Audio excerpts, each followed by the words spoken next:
The document lay on the table like a loaded gun.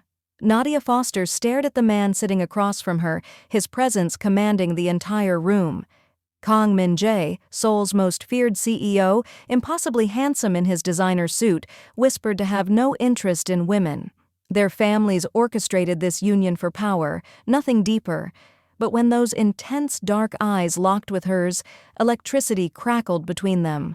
Raw want, unmistakable chemistry, a pull so magnetic it left her breathless.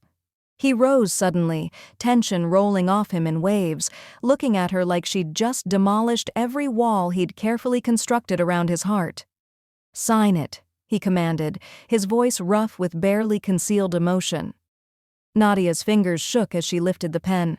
This was madness. She was agreeing to bind herself to a complete stranger, an untouchable billionaire supposedly immune to female attention. Her father's company was hemorrhaging money, drowning in debt, and this arrangement represented their only salvation. CEO Kang Min-Jae required a wife to appease his conservative family and seal a critical business deal. Pure strategy, zero emotion, except the way his gaze burned into her, felt anything but strategic. She scrawled her signature with quick, decisive movements. Min-Jae collected the contract without allowing their fingers to touch, yet she sensed the heat emanating from him regardless. This close, his beauty was almost painful to witness. Chiseled features, lips pressed into a firm line, eyes that seemed to pierce through every defense she'd ever built. "The wedding happens in 2 weeks," he stated, his Korean inflection making even cold business sound seductive. "My team will coordinate everything. You'll relocate to my residence 3 days prior to prevent press complications." That was it. No courtship period, no pretense of romance. This is purely contractual, Miss Foster, not a fairy tale. Yet his eyes betrayed something different as they traced her figure, lingering on her mouth before he forced himself to look elsewhere. "I'll see you in 2 weeks." He departed without ceremony, leaving Nadia alone in that enormous office, questioning what she'd just committed to. The following 14 days vanished in a chaos of arrangements. Nadia resigned from her position, condensed her entire life into cardboard boxes, and deflected her mother's worried inquiries about marrying a man the tabloids claimed was gay. Speculation about Min-Jae's orientation had circulated for years. Journalists pointed to his absence from the dating scene, his refusal to be photographed with women, his glacial demeanor toward everyone regardless of gender. Perhaps he just values privacy, Nadia's best friend Keisha suggested over coffee. Or maybe he's asexual. Or maybe, Nadia interrupted, it doesn't matter since this isn't a real marriage.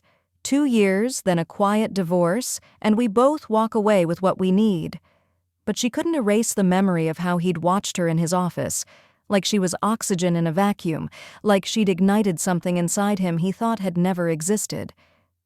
3 days before the ceremony, Nadia arrived at Min-Jae's penthouse carrying her luggage and her uncertainties.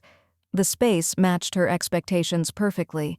Sleek, minimalist, expensive, completely impersonal, like inhabiting a luxury showroom. Min-Jae was absent. His assistant, a competent woman named Park Soo-jin, gave her a tour of the guest quarters and outlined the household protocols with professional efficiency. Mr. Kang typically works until late evening. He prefers not to be interrupted before 10 a.m. The chef prepares meals served at 7, 1, and 8. Should you require anything, please use the intercom system. Will I even see him before the wedding? Soo-jin's expression flickered with something resembling sympathy. Mr. Kang maintains a very demanding schedule. Translation? He was actively avoiding her. That night sleep proved impossible. The penthouse felt too silent, too sterile, too much like a gilded cage. She wandered toward the kitchen around midnight, craving tea and distraction, and discovered Min-Jae standing by the counter wearing nothing but sleep pants and a fitted shirt. He glanced up, startled, and for several heartbeats they simply stared at each other. Without his corporate armor, he appeared younger, more accessible. His slightly disheveled hair and exhausted eyes made him seem almost vulnerable. "I didn't intend to disturb you," Nadia said, suddenly conscious of her own attire, short pajamas and a tank top revealing far more than she'd planned. "You're not disturbing me." But his eyes suggested otherwise as they traveled over her curves before he deliberately looked away. Trouble sleeping? New environment? New everything. She approached the kettle, hyper-aware of the shrinking space between them. "What's keeping you awake?" "Business." The response was clipped. "There's a takeover situation I'm managing. Midnight, billionaires don't rest." But there was subtle humor threading through his tone. The first crack in that frozen exterior. "Would you like tea?" They found themselves sitting at the kitchen island, cradling cups of chamomile, not quite making eye contact, but intensely conscious of every breath, every shift in position. Min-Jae's presence was overwhelming. Even dressed casually, he radiated authority and control, yet underneath lurked something else, something profoundly lonely. "Can I ask you something?" Nadia finally ventured. "You can ask. Whether I answer is another matter." "Are you gay?" The question detonated between them like an explosive. Min-Jae's jaw tightened, and momentarily she expected him to storm away. Instead, he met her gaze head-on. "Why does it matter?" "Because I'm about to become your wife.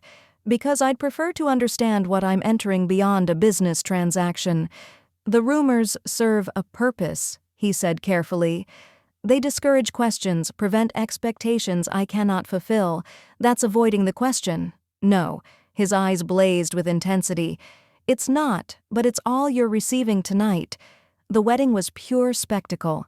Hundreds of attendees, couture everything, media coverage that would dominate headlines for weeks. Nadia wore a gown worth more than her previous annual salary and felt like an actress performing a role. Min-Jae was devastating in his tuxedo, embodying the perfect groom with practiced precision. But when they reached the altar and he lifted her veil, something fundamental shifted. His hands trembled slightly as they cradled her face, and the kiss meant to be quick and formal became something entirely different. The instant his lips met hers, Min-Jae froze. Then he kissed her like a man dying of thirst, finding water, desperate, hungry, barely restrained. Nadia surrendered to him, shocked by the intensity, by the way her entire body responded to his touch. When they finally separated, both struggling for air, the officiant had to clear his throat multiple times to proceed. The reception was torment. Min-Jae barely touched her after that kiss, maintaining careful distance while performing the devoted husband for the cameras, but Nadia caught him watching her when he thought she wasn't aware, his eyes dark and hungry and conflicted. "Your husband keeps staring at you," Keisha whispered. "For someone supposedly gay, he looks incredibly interested." "He's not." Nadia stopped, realizing she didn't actually know what he was. "It's complicated. Looks straightforward from where I'm standing. That man wants you desperately." But if Min-Jae wanted her, why maintain such rigid distance? Why did he appear tortured every time their eyes connected? The wedding night proved awkward and strained. They returned to the penthouse in silence, and Min-Jae immediately disappeared into his study with a curt goodnight. Nadia stood alone in her assigned bedroom, still the guest room she noted bitterly, trying not to feel rejected. This was what she'd agreed to. A marriage of convenience. No romance, no intimacy, no expectations beyond public performances and separate existences. So why did it hurt so profoundly? She changed into sleepwear and attempted rest, but the memory of that kiss haunted her. The way Min-Jae had trembled, the barely controlled hunger in his touch, the conflict in his eyes when he'd pulled away. Whatever internal battle he fought went deeper than sexuality. It felt like he was waging war against himself. Around 2 a.m., she heard footsteps in the corridor. They paused outside her door, and she held her breath, wondering if he'd knock. But after an extended moment, the footsteps retreated. Nadia lay in the darkness, feeling lonelier than she'd ever experienced. The next morning, Min-Jae had vanished before she woke. This established the pattern. He departed early, returned late, and avoided being alone with her at any cost. They maintained the illusion of a happy marriage during public events, but privately, they were strangers sharing space. 1 week into the marriage, Nadia hit her limit. She found Min-Jae in his study around midnight, working as always, and didn't bother knocking. We need to discuss this. He looked up, surprised by her directness. Discuss what? This charade, the fact that we're married but you treat me like I'm contagious. About what happened at our wedding that made you kiss me like that and then spend the next week avoiding me like the plague. Min-Jae stood slowly, something dangerous flickering across his face. You want to discuss that kiss? Yes. Fine. He moved around the desk and Nadia resisted the impulse to retreat. That kiss was an error. It won't be repeated. Why not? Because this is a business arrangement. Because you deserve better than… He cut himself off, jaw clenched tight. Better than what? A husband who actually desires you. You think I don't desire you? The question emerged raw, anguished. I've desired you from the moment you entered my office. I've spent every night for the past 3 weeks aching because I cannot stop thinking about your body, your lips, the way you look at me like you see through all my carefully maintained walls. Nadia's breath hitched. Then why? Because I don't know how to navigate this. The confession exploded from him. Because I've spent my entire existence convinced I was incapable of this kind of desire. Because every relationship I've pursued ended with me feeling absolutely nothing, and everyone concluded I was gay or broken or defective. Then you appear and suddenly I'm experiencing everything, craving everything, and I have no idea how to process it. The confession hung between them like exposed wire. Nadia stared at him, glimpsing vulnerability beneath the cold CEO persona for the first time. This powerful man was terrified, not of her, but of what she awakened in him.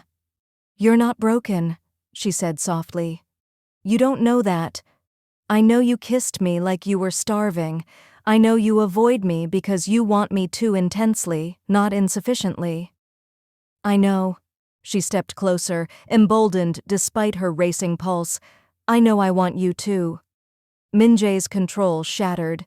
He closed the distance between them, pressing her against the wall with his body. Don't say that unless you mean it completely. I mean it. Nadia reached up to frame his face, feeling the tension vibrating through him. I've spent a week believing I married someone incapable of wanting me. Discovering I was wrong is… He kissed her before she could finish. This kiss differed from their wedding. Less frantic, more intentional, but equally intense. His hands found her waist, pulling her curves flush against him, and he groaned at the contact. You have no comprehension, he murmured against her mouth. How much I've craved this. Show me. They stumbled toward his bedroom in a tangle of reaching hands and shared breath. Min-Jae worshipped her slowly, reverently, like she was something precious he'd been denied his entire life. Every touch deliberate, every kiss meaningful. When they finally joined together, it felt like something fundamental realigned. Two people discovering a connection neither believed possible. Afterward, Min-Jae held her like she might evaporate, face buried in her neck, breathing hard. I've never experienced this before, he admitted roughly. Never wanted someone this intensely. You've awakened something in me I didn't know existed. Nadia stroked his hair, feeling utterly complete. Good, because you've awakened something in me too. The following morning, however, brought uncertainty. Nadia woke alone again, the sheets beside her cold. Panic gripped her chest. Had last night been a mistake in Min-Jae's eyes? Would he regret lowering his defenses? She found him in the kitchen, already dressed for work, expressionless mask firmly restored. When he saw her, something flickered in his eyes before he shut it down. Last night, he started. Was it a mistake? She finished, heart plummeting.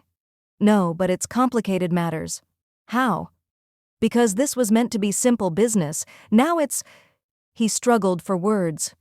Now I cannot stop thinking about you, cannot concentrate on work because I'm wondering what you're doing, cannot sleep because I want you in my bed. This isn't what I signed up for. Would you prefer we return to avoiding each other? No. The word came immediately, honest. But I don't know how to do this, Nadia. I don't know how to be a genuine husband. Then we'll figure it out together. He studied her for an extended moment, then pulled her close, kissing her forehead. I have to travel to Singapore for 3 days. Business that cannot be postponed. When I return, we'll talk. Really talk about what this marriage means. Promise? Promise. But 3 days stretched into 5, then 7. Min-Jae called occasionally with updates, his voice distant and professional. Nadia tried not to feel abandoned, tried to focus on adjusting to her new life, but doubt infiltrated with each passing day. Had he reconsidered? Was he using the trip as an excuse to avoid confronting their relationship? She was drowning in insecurity when Keisha dragged her to a charity gala Min-Jae's company sponsored. "You're his wife," Keisha insisted. "You belong there." The gala matched Nadia's expectations precisely. Seoul's elite dripping in diamonds and judgment. She felt displaced despite her designer gown, hyper-aware of the whispers trailing her. Kang Min-Jae's mysterious wife, the American nobody he'd married for inexplicable reasons. She was contemplating escape when a man approached, handsome, confident, with a smile that felt calculated. "Mrs. Kang, I'm Lee Jae-hyun, a business associate of your husband's. He didn't mention you'd be here tonight. He doesn't know. He's still in Singapore?" "Ah." Something calculating entered Jae-hyun's expression. "Then you must feel isolated, alone in that penthouse. Perhaps I could provide company." No. The word was ice-cold, final, and came from directly behind Nadia. She spun to find Min-Jae standing there, still in travel attire, looking absolutely furious. When had he arrived? "Nadia, we're leaving." He grasped her arm with barely controlled force, not even acknowledging Jae-hyun's stammered apology. Now. The drive back to the penthouse was tense and silent. Min-Jae's jaw was clenched so severely Nadia could see the muscle twitching, his knuckles white on the steering wheel. She'd never witnessed him this angry. "Are you going to explain what that was about?" she finally asked. "Lee Jae-hyun is a snake who's been attempting to undermine my company for years. Seeing him anywhere near you, he cut himself off, pulling into the penthouse garage with barely controlled aggression. Inside, he finally erupted. What were you thinking attending alone? Do you understand how dangerous that was?" Dangerous? It was a charity gala. It was a room full of people who would love to exploit any weakness I display. "And you?" He stopped, breathing hard. "You're the greatest weakness I've ever possessed. I'm not some damsel requiring protection. I know that." The words burst from him, but watching him touch your arm, smile at you like he had any right, knowing I've been gone for a week and you probably thought I was avoiding you again, he pushed both hands through his hair, looking tortured. I wanted to break his hands for daring to approach you. Nadia's anger deflated, replaced by understanding. "You're jealous. Insanely." He pulled her close, forehead pressed to hers. "I cut my trip short because I couldn't endure being away from you anymore. I rushed to that gala the moment I landed because I knew you'd be there." And seeing another man attempting to, his arms tightened possessively. "You're mine, Nadia.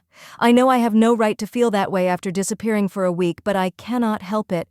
Then stop disappearing." She cupped his face, forcing him to meet her eyes. "Stop running every time things become real between us.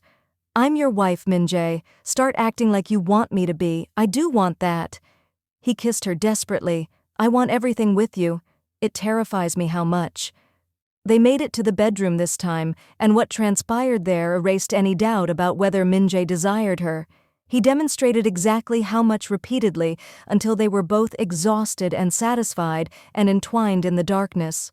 "I'm sorry," he murmured against her hair, "for disappearing, for making you doubt, for being terrible at this. You're learning. We both are. Stay with me tonight, in my bed, always." She agreed, and finally fell asleep feeling like she was exactly where she belonged. The subsequent weeks brought a tentative new rhythm. Min-Jae still maintained punishing work hours, but he came home to Nadia every night and they shared breakfast every morning. They were discovering each other, his love of vintage films and classical music, her passion for cooking and photography, small intimacies that transformed their contract marriage into something authentic. But the business world noticed the transformation. Suddenly, Nadia received invitations to events, her opinions solicited, her presence at Min-Jae's side expected. Some people welcomed her warmly, others calculated, seeking ways to leverage her against her husband. "You need to exercise caution," Min-Jae warned after one particularly tense dinner party. "There are people who'd relish hurting me through you. I can handle myself. I know, but allow me to worry regardless." His protectiveness was endearing and occasionally suffocating.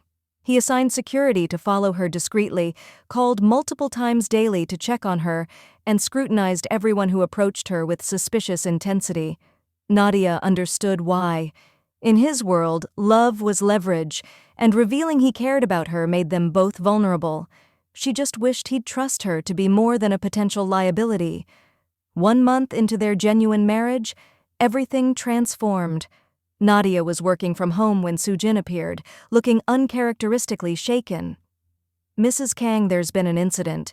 Mr. Kang's vehicle was forced off the road. He's at Seoul Memorial Hospital." The world tilted. Nadia barely registered the drive to the hospital, barely processed Soo-jin's explanations about the hostile takeover attempt, about enemies who'd apparently decided violence was an acceptable business tactic. All she could focus on was Min-Jae, injured, bleeding, alone. She found him in a private room, arguing with doctors despite the bandages wrapping his ribs and the obvious pain carved into his features. "You need rest," the doctor was insisting. "I need to address this situation before—" Min-Jae stopped when he saw Nadia in the doorway. "You shouldn't be here. Where else would I be?" She moved to his bedside carefully, avoiding his injuries. "You're hurt. I'm fine. It appears worse than it is. Liar." But her hands were gentle as they touched his face, checking for damage. "What happened?" "Someone decided sending me a message was worth attempted murder." His jaw clenched. "They're going to regret it profoundly." The doctor cleared his throat. "Mr. Kang requires rest. No stress, no work for at least 3 days. Impossible. I have a company to manage and enemies to eliminate." Nadia made an executive decision. "Everyone out. Now." The medical staff evacuated quickly. Once alone, she turned to Min-Jae with crossed arms. "You're going to rest. You're going to let your exceptionally capable team handle business for 3 days, and you're going to stop pretending you're indestructible." "Nadia, no. You don't get to almost die and then act like it's insignificant." Her voice cracked despite her best efforts. "I was terrified.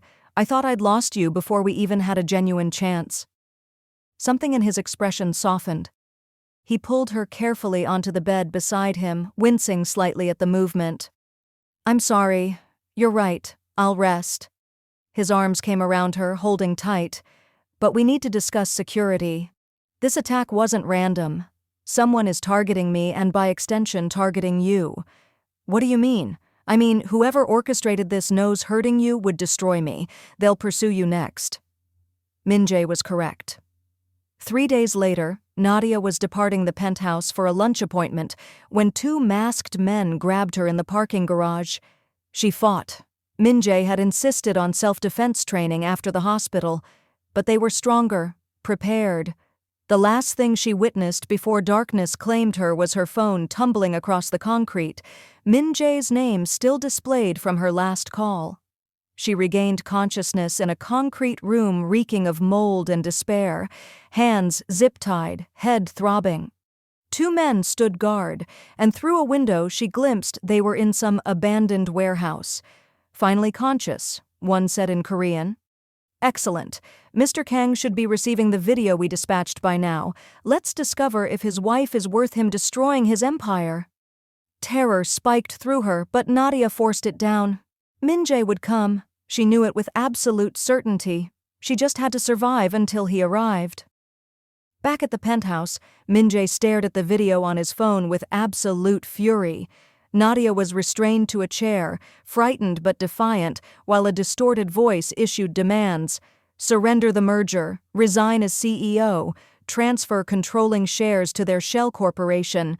Essentially, demolish everything he'd constructed. "Sir." Soo-jin stood in the doorway looking sick. "What do we do?" "Find her." His voice was empty of emotion, which proved far more terrifying than rage. Utilize every resource we possess. Trace the video, check traffic cameras, call in every favor I'm owed. I don't care what it costs or who I have to threaten. And their demands? Stall them. Make them believe I'm considering it. He was already pulling on his jacket, checking weapons with practiced efficiency that revealed he wasn't merely a businessman. But I'm not surrendering anything except their deaths. This could ignite a war. It already has. Min-Jae's eyes were black ice. They took my wife. They signed their death warrants the moment they touched her. It required 4 hours to locate the site. 4 hours of Min-Jae mobilizing resources most CEOs didn't possess, calling in dangerous favors, revealing connections that proved his world wasn't as legitimate as it appeared. He'd spent years building a business empire, but he'd learned from his family's criminal heritage. He understood how to fight ruthlessly. He assembled a team of men who resembled soldiers more than corporate employees and strategized the extraction with military precision. "If she's injured," he said quietly, loading his weapon. Everyone in that building dies screaming. The assault was swift and brutal. Min-Jae's team struck the warehouse from multiple angles, and he cut through the resistance like a blade through fabric. Nothing mattered except reaching Nadia. He found her still restrained to the chair, bruised but alive, and something in his chest fractured. She looked up as he burst through the door, and relief flooded her features. "I knew you'd come. Always." He severed her bonds with trembling hands, checking for injuries. "Did they hurt you?" "Nothing permanent. You came so quickly. I would have torn Seoul apart to find you." He pulled her against him, burying his face in her hair. "I would have destroyed my entire company, my reputation, everything I've constructed. None of it matters compared to you." The drive back was silent except for Nadia's occasional sniffles. Adrenaline was receding, leaving exhaustion and residual fear. Min-Jae held her hand the entire time, thumb stroking her knuckles, jaw clenched with barely restrained emotion. Back at the penthouse, he helped her shower gently, washing away the grime and fear with tender hands. Then he carried her to bed despite her protests that she could walk, tucking her against his body like she might vanish. "I'm okay," she whispered. "You were taken because of me." His voice was wrecked, "because I was arrogant enough to believe I could protect you simply by keeping you close. I endangered you by making you mine. You saved me. I shouldn't have needed to." He pulled back to look at her, and his eyes glistened. "Maybe everyone was correct. Maybe I should have maintained this marriage purely business. Maybe loving you makes me weak. Don't!" Nadia cupped his face fiercely. "Don't you dare withdraw from me now. I chose this. I chose you.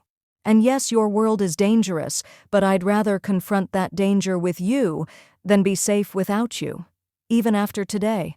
Especially after today, because you moved heaven and earth to find me, because you were willing to destroy everything you've built to retrieve me. That's not weakness, Min-Jae. That's love."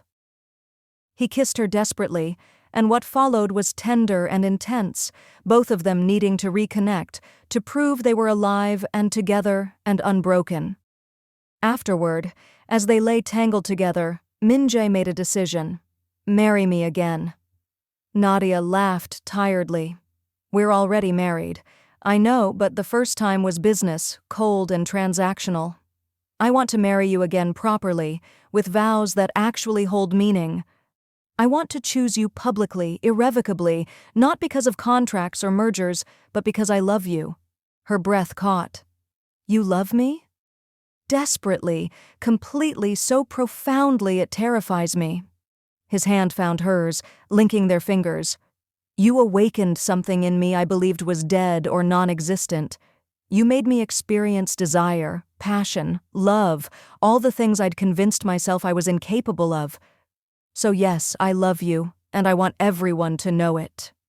"Yes," Nadia whispered, tears streaming down her face. "Yes, I'll marry you again. I love you too."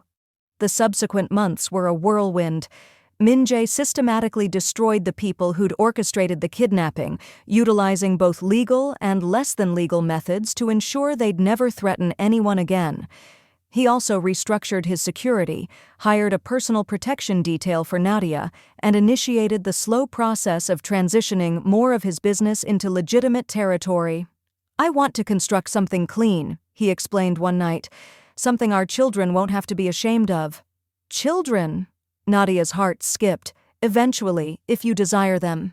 He pulled her onto his lap, hands playing possessively across her stomach. "I want everything with you. A real marriage, a family, a future that isn't dictated by business requirements or family expectations. I want that too." They married again on a spring morning with only close friends and family present.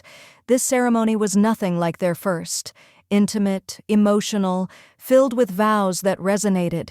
When Min-Jae promised to love her forever, to choose her every day, to build a life worth living together, there wasn't a dry eye in attendance. "You're mine," he murmured against her lips when they kissed. "Completely and irrevocably mine." "And you're mine," Nadia replied. "No more doubts. No more questioning if you're capable of love. You've proven you are." The reception was joyful and intimate. Min-Jae barely allowed her to leave his side, constantly touching her hand, her waist, the small of her back, possessive and proud and utterly devoted. "He's transformed," Soo-jin commented to Keisha. "Before Mrs. Kang, he was ice. Now he's human," Keisha finished. "She made him human." 6 months later, Nadia stood in the bathroom staring at 2 pink lines that transformed everything. She was pregnant. Joy and terror battled in her chest. They'd discussed children but hadn't been actively trying. This was swift, unexpected, but somehow felt inevitable. She and Min-Jae had constructed something beautiful from a cold business arrangement. Why not add new life to that foundation? She found him in his study, working late as always. When he saw her expression, he immediately stood, concern flooding his features. "What's wrong?" "Nothing's wrong, actually." She held out the test. "Everything's perfect." Min-Jae stared at it, emotions flickering across his face too rapidly to identify. Then he sank to his knees before her, hands trembling as they found her stomach. "A baby?" His voice cracked. "We're having a baby. Are you happy?" "Happy." He looked up at her with such raw joy it stole her breath. "You've given me everything, Nadia. You made me capable of love. You demonstrated I wasn't broken or defective. You gave me a real marriage, a real life, and now a family." He pressed his face to her stomach. "How could I be anything but grateful?" They held each other as tears fell, both overwhelmed by the enormity of creating new life together. The pregnancy proved challenging but beautiful. Min-Jae became even more protective, monitoring her health obsessively, ensuring she had everything she required, personally interviewing every doctor until he found one he trusted completely. His employees watched in amazement as their ice-cold CEO transformed into a devoted, anxious father-to-be. "He actually smiled in a meeting today," one executive whispered, "about baby furniture. Who is this man?" As Nadia's belly expanded, so did Min-Jae's wonder. He conversed with their daughter every night. He was convinced it was a girl, telling stories about the world he was constructing for her, a world cleaner and safer than the one he'd inherited. "She'll never experience violence," he promised. "Never know fear or want, only love and security." "You're going to spoil her completely," Nadia predicted. "Absolutely." He kissed her belly reverently. "She's my princess. Spoiling her is my responsibility." Labor arrived on a summer evening, fast and intense. Min-Jae drove to the hospital like demons pursued them, holding Nadia's hand through contractions, looking absolutely terrified despite his best efforts to remain calm. "You're doing beautifully," he kept repeating. "So strong. So perfect. Easy for you to say." She gasped between pains. In the delivery room, Min-Jae never departed her side. He held her hand through every contraction, murmured encouragement in Korean and English, and wept openly when their daughter finally entered the world screaming. "She's perfect," the doctor announced, placing the baby on Nadia's chest. Min-Jae stared at his daughter with naked awe, this tiny human with his dark hair and Nadia's nose, screaming her displeasure at being born, perfect and alive, and theirs. "Hello, beautiful," he whispered, touching her impossibly small hand. "I'm your Appa. I've been waiting so long to meet you." Later, holding his daughter while Nadia slept, Min-Jae made silent promises. To protect her always, to provide her every opportunity, to demonstrate what real love looked like, to be the father she deserved. "Your mother saved me," he murmured to the sleeping infant. "I believed I was incapable of love, incapable of this kind of connection. Everyone assumed I was gay because I felt nothing for anyone." Then she walked into my office for a business arrangement and awakened something I didn't know existed. He looked at Nadia, sleeping peacefully, the woman who'd transformed his entire world. Now I feel everything. Love, joy, terror, overwhelming gratitude, all because she refused to accept that our marriage had to be merely business. She saw past my walls and decided I was worth fighting for. The baby stirred, making small sounds. "You're so loved," Min-Jae continued, "by me, by your mother, by everyone who meets you. You'll grow up knowing you were wanted, chosen, treasured. That's my promise to you." 6 months later, Min-Jae stood in the nursery doorway, watching Nadia rock their daughter to sleep, singing softly, glowing with contentment, utterly beautiful in her new role as mother. His heart felt too full to contain everything he experienced. 2 years ago, he'd been convinced he was broken, incapable of romantic or sexual attraction, resigned to a life of business and empty relationships. The gay rumors had been convenient. They explained his lack of interest without requiring him to examine what was genuinely wrong. Then Nadia had walked into his office for a contract marriage, and everything transformed. She'd awakened a desire he didn't know he possessed, made him question every assumption he'd constructed about himself, demonstrated that his capability for love had simply been dormant, waiting for the right person to bring it to life. All right, besties, that concludes Season 1 of our story. Please stay tuned for Season 2. In the meantime, don't click away just yet. Check out my Mafia romance playlist for more incredible stories.